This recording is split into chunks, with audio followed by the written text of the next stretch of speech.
Assalamualaikum warahmatullahi wabarakatuh. Perkenalkan, kami dari kelompok 2 kelas daring 2 Prodi Pendidikan Informatika akan membuat suatu penugasan dari penugasan tugas akhir mata kuliah pembelajaran mikro. Tugas ini digunakan untuk melengkapi penugasan pembelajaran mikro dengan dosen pembimbing Bu Pujira Yuningsi SPT MPT. Pada kami kelompok 2 kelas daring 2 beranggotakan saya sendiri, Muhammad Habibie Dwi Prasetyo, dengan nomor NIM 2006 311 000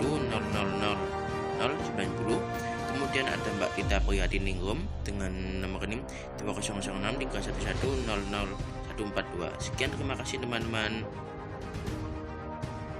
Oke, untuk detail LPP yang akan kami gunakan yaitu LPP materi desain grafis. Tentang materi pokoknya adalah penjelasan warna RGB dan CMYK. Materi ini adalah materi untuk kelas 10 di sekolah SMKN Negeri 3 Jombang. Oke, untuk detail selanjutnya akan kami jelaskan pada slide atau layar berikutnya. Sekian, terima kasih. Assalamualaikum warahmatullahi wabarakatuh.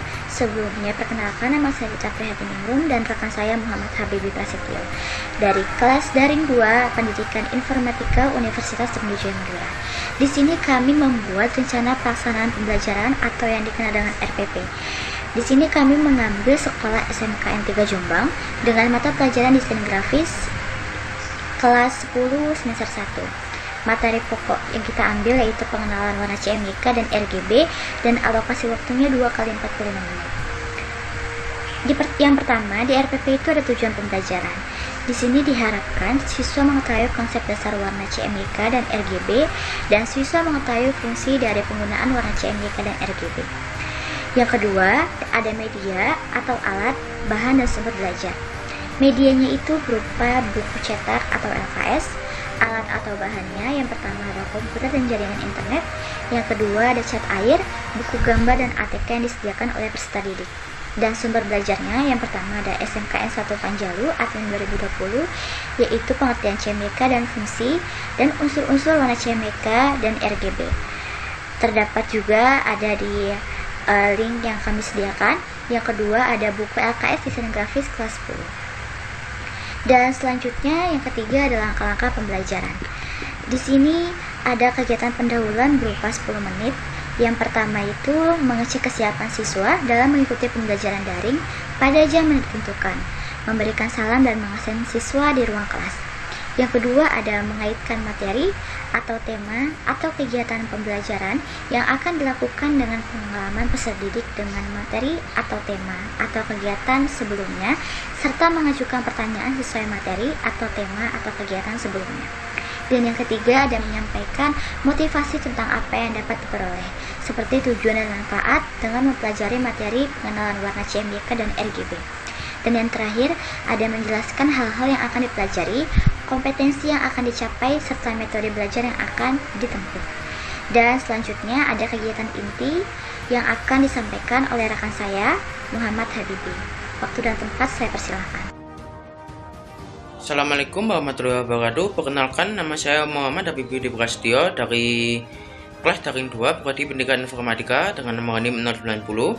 Di sini saya akan membacakan tentang presentasi dari rencana pelaksanaan pembelajaran daring atau LPP dengan tema pengenalan warna RGB dan warna CMYK untuk kelas 10 dengan objek di sekolah SMKN Negeri 3 Jombang. Pada kegiatan inti ini durasinya 60 menit teman-teman, dan dibagi menjadi 5 bagian. Yang pertama adalah kegiatan literasi, yang kedua adalah critical thinking, yang ketiga adalah collaboration, yang keempat adalah communication, dan yang terakhir adalah creativity. Pada kegiatan literasi ini teman-teman, peserta didik diberi motivasi dan perpaduan untuk melihat, mengamati, membaca, menuliskan kembali serta mereka diberi bahan bacaan terkait materi langkah-langkah menyusun tanggapan terhadap materi yang telah dibaca. Kemudian ada critical thinking, teman-teman. Pada critical thinking ini, guru membebankan kesempatan untuk mengidentifikasi banyak mungkin hal yang belum dipahami, dimulai dari pertanyaan faktual sampai ke pertanyaan yang bersifat hipotesis. Pertanyaan ini harus tetap berkaitan dengan materi, langkah-langkah menyusun tanggapan terhadap materi yang telah dibaca. Yang ketiga adalah collaboration. Pada collaboration ini, teman-teman, peserta didik mengumpulkan informasi dan saling memberikan informasi masing-masing mengenai langkah-langkah menyusun tanggapan terhadap materi yang telah dibacakan. Kemudian ada communication. Pada communication ini, nomor 1, guru minta peserta didik untuk mengisi link kuis. Pada APP nanti untuk penilaian nanti insya Allah akan ada link kuis yang insya Allah nanti link kuisnya akan saya taruh juga di deskripsi video atau link YouTube, deskripsi link YouTube kami. Oke, kami lanjut pada pembahasan APP-nya. Nomor 2, teman-teman, guru menyediakan penugasan berupa pekerjaan rumah siswa membuat objek gambar secara manual dengan menggunakan buku gambar dan cat air yang telah disediakan oleh siswa itu sendiri. Dengan pekerjaan rumahnya itu adalah pembuatan objek dengan cara manual dengan menggunakan buku gambar dan cat air dan menggunakan warna RGB dan warna CMYK, dan dikumpulkan pada pertemuan selanjutnya atau pertemuan berikutnya. Yang terakhir adalah creativity. Peserta didik membuat kesimpulan tentang hal-hal yang telah dipelajari tersebut dan diberikan kesempatan untuk menanyakan yang berhubungan dengan materi tersebut. Dan selanjutnya kita akan masuk ke kegiatan penutup dengan durasi 20 menit. Peserta didik membuat rangkuman kesimpulan pelajaran tentang poin-poin penting yang muncul dalam kegiatan pembelajaran yang baru dilakukan. Guru membuat rangkuman simpulan pelajaran tentang poin-poin penting yang muncul dalam kegiatan pembelajaran daring yang baru dilakukan. Baik teman-teman, kita lanjut pada bagian penilaian hasil pembelajaran. Pada penilaian ini ada penilaian pengetahuan berupa kuis. Nanti kuisnya, linknya akan kami taruh pada deskripsi video. Kemudian ada penilaian keterampilan berupa pekerjaan rumah berupa pembuatan objek gambar secara manual dengan menggunakan buku gambar dan cat air dengan menggunakan warna RGB dan warna CMYK oleh para peserta didik. Kemudian ada pemberian penilaian afektif berupa penilaian sikap dan karakter para peserta didik ketika pembelajaran berlangsung. Untuk LPP ini dibuat di Jombang tanggal 12 April tahun 2022 dengan mengetahui Kepala Sekolah SMK Negeri 3 Jombang Dr. Andus Gatot Wahid Widarto SPD MPD dengan nomor NIP 19726120209012003. Guru pembimbing 1 Muhammad Habibie Prasetyo dengan nomor NIM 200631100090. Guru pembimbing 2 Tita Prihating Ningrum 200631100104. Oke, sekian, terima kasih teman-teman. Mohon maaf apabila ada kekurangan dan salah-salah kata. Wassalamualaikum warahmatullahi wabarakatuh. Sekian dari penjelasan dari detail LPP kami. Kurang lebihnya kami mohon maaf. Untuk slide selanjutnya terdapat yaitu slide pembelajaran simulasi di dalam kelas. Sekian, terima kasih. Wassalamualaikum warahmatullahi wabarakatuh.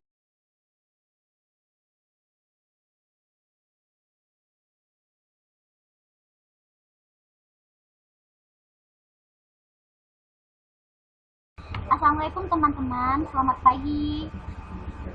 Waalaikumsalam warahmatullahi wabarakatuh, Bu. Selamat pagi juga, Bu. Waalaikumsalam warahmatullahi Gimana kabarnya wabarakatuh. teman-teman?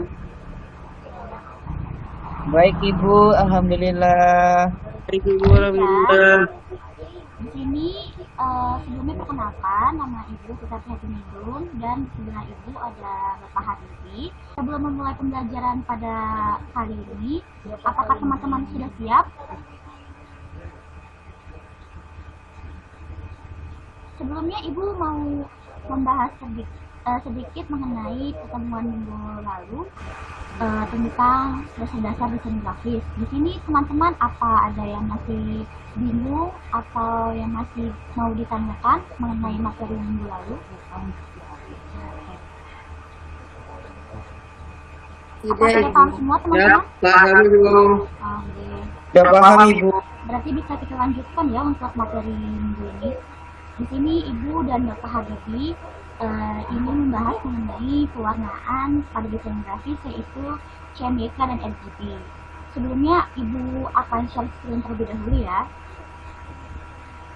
Ibu harap apa yang Ibu sampaikan dan Bapak Habibi sampaikan bisa teman-teman pahami dan bisa teman-teman pelajari untuk kedepannya. Dan Ibu mohon misalkan ada kalimat-kalimat yang penting atau materi yang penting bisa dicatat teman-teman.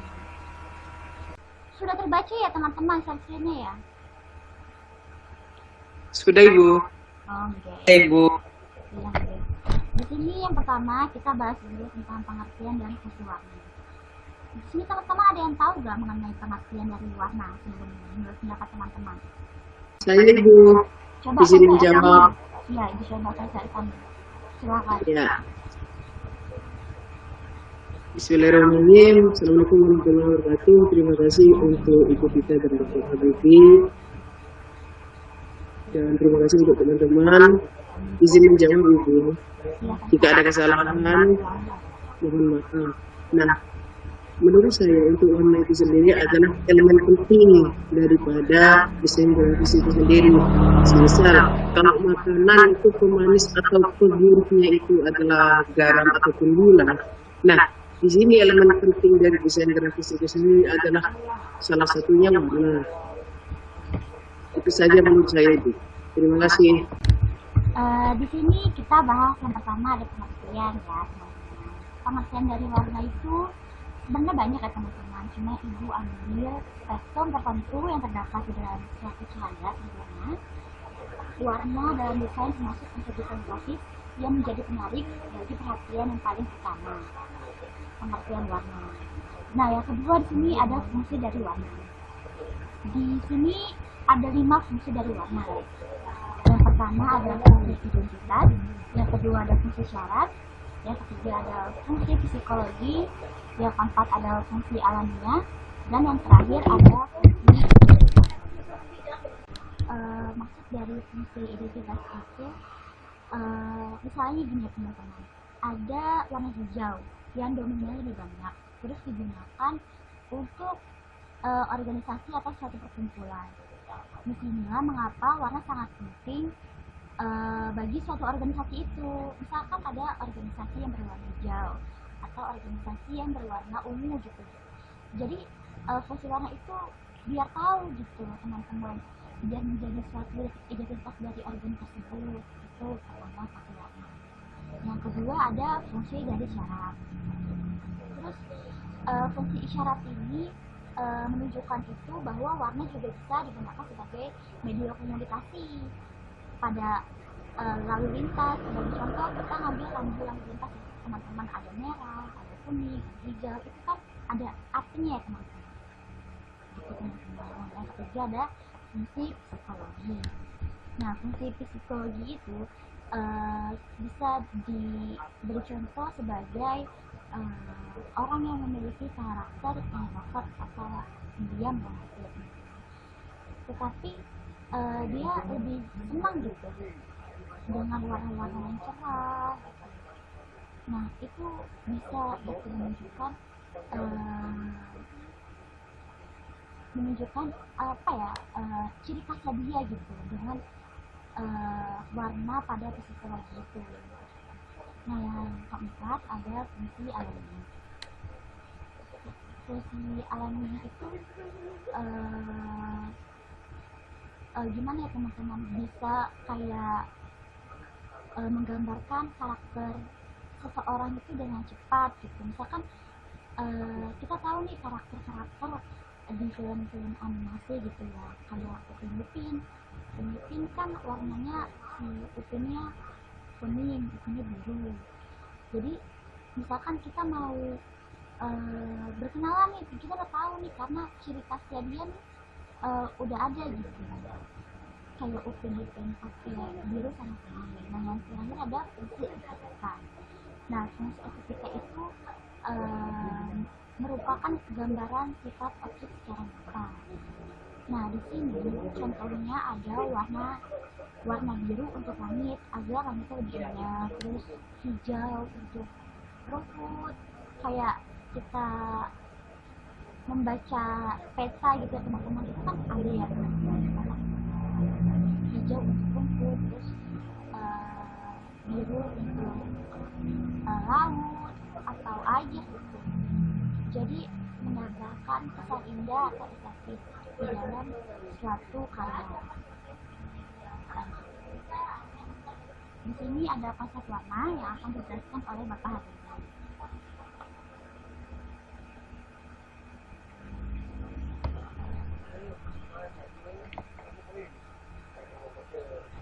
Jadi dulu konsep warna teman-teman, pada konsep warna ini dalam pengelolaan IMAX dikenal dua macam warna paling populer yang menjadi standar internasional, yaitu RGB dan CMYK.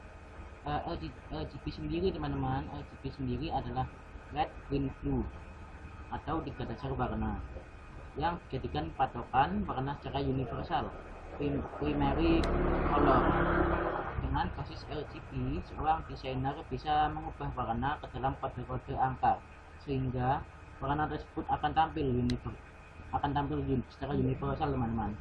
Dasar warna ini menjadi standar pasti dalam konteks profesional.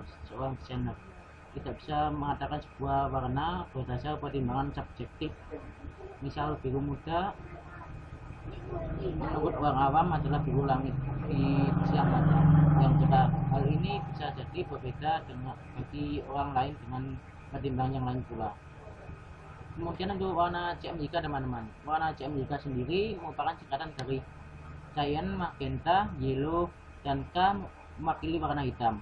Seperti halnya warna RGB, CMYK menggunakan standarisasi warna dari koordinat range-nya antara 0 sampai 100, sehingga kehadirannya unsur K sangat menentukan beberapa koordinat CMY. Selama K-nya 100, maka warna tersebut akan jadi warna hitam. Oke, teman-teman. Sebelumnya teman-teman apa yang ingin ditanyakan? Ada yang ingin ditanyakan teman-teman sebelum saya lanjut?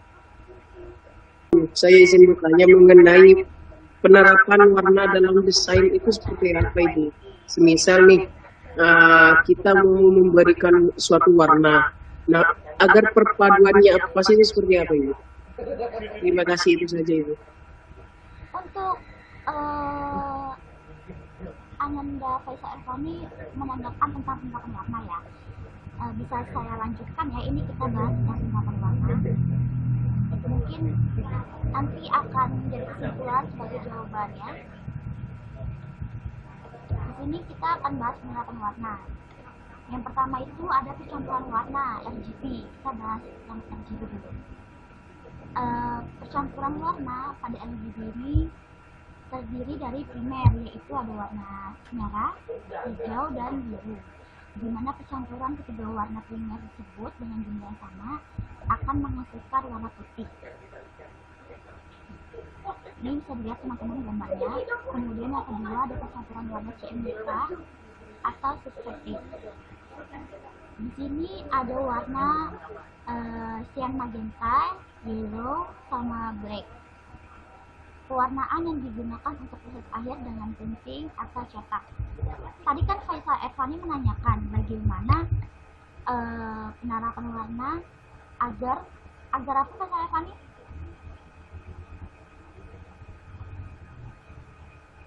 Agar bisa terpadu gitu Ibu dari satu warna dengan warna yang lain. Baik ya, kalau untuk pertanyaan yang diajukan Ananda Faisal itu sebenarnya jawabannya lebih ke pewarnaan itu sesuai dengan imajinasi atau referensi kalian sendiri-sendiri teman-teman. Nanti kalian tinggal kembangkan, kalian mau memakai pewarnaan yang mana gitu teman-teman. Sudah paham Faisal Ervani? Sudah paham Ibu, terima kasih. Baik. RGB merupakan singkatan dari red, green, blue atau merah, hijau, biru. Selanjutnya RGB lebih digunakan untuk desain yang nantinya ditampilkan ke media layar monitor, atau bisa di warna RGB sendiri bisa ditemukan pada kayak software aplikasi Corel, Photoshop itu menggunakan warna RGB teman-teman. Jika warna RGB dicampurkan semua akan menghasilkan warna putih teman-teman. Kemudian untuk warna CMYK itu sendiri adalah cyan, magenta, yellow, dan black. Orang awam bilang biru, merah, kuning, dan hitam. CMYK lebih digunakan untuk desain yang nantinya ditampilkan ke media cetak. Jadi CMYK lebih cenderung digunakan pada warna printout printer atau printout kertas. Jika warna CMYK dicampur semua akan menjadi warna hitam. Dan berikut merupakan perbandingan dari warna RGB dan CMYK teman-teman. Kalau warna RGB itu ini teman-teman, sedangkan warna CMYK ini teman-teman.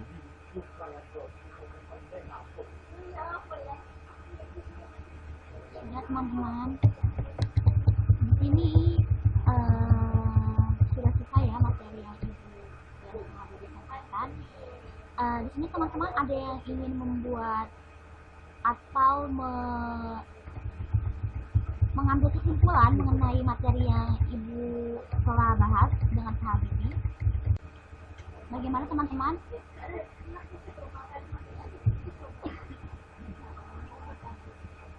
Ada yang Di bisa sini mengambil menjawab kesimpulan? Ibu. Iya Faisal Ervani, silakan. Nah, kesimpulan yang dapat saya ambil mengenai pewarnaan dalam desain itu adalah pertama, warna itu adalah suatu elemen penting daripada desain itu sendiri. Dan dalam desain itu ada beberapa macam jenis warna. Ada CMYK dan RGB. Dan untuk persamaannya di sana sudah signifikan untuk dijelaskan daripada Ibu dan Bapak. Dan untuk penerapannya pun juga kita harus dalam penerapan warna itu sendiri juga kita harus sesuai dengan imajinasi kita atau referensi yang sudah ada. Itu sudah jelas Ibu, dan itu kesimpulan dari saya. Terima kasih.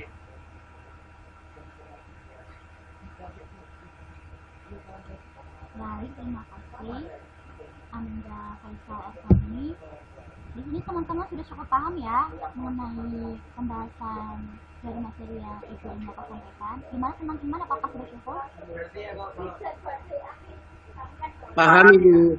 Yang lain? Paham Ibu. Fatima paham? Paham Bu. Selanjutnya di sini Ibu sama Bapak ingin mengisi penugasan ya teman-teman. Bisa di-share Bapak untuk link kuisnya. Teman-teman bisa akses link kuisnya dari link yang sudah Ibu share di Google Meet. Nanti teman-teman kerjakan. Pengumpulannya paling lambat H-1 sebelum pertemuan kita ya teman-teman. Nanti Ibu buatkan Google Form. Bagaimana teman-teman? Apakah ada yang ingin ditanyakan mengenai tugas? Ya Bu, paham. Ya. Ya Bu, sudah paham. Iya baik, kita akhiri saja pertemuan kita pada kali ini ya teman-teman ya. Sebelumnya Ibu sama Pak Habibie minta maaf jika banyak kurangnya dalam mengajar, jika masih kurang-kurang materi yang Ibu sampaikan dan Bapak Habibie sampaikan. Lebih kurangnya mohon dimaafkan ya teman-teman. Bila taufiq wal hidayah, wassalamualaikum warahmatullahi wabarakatuh. Terima kasih teman-teman. Bisa Terima kasih Bu. Waalaikumsalam warahmatullahi wabarakatuh. Terima kasih Bu. Waalaikumsalam warahmatullahi wabarakatuh. Terima kasih Bu. sudah bisa meninggalkan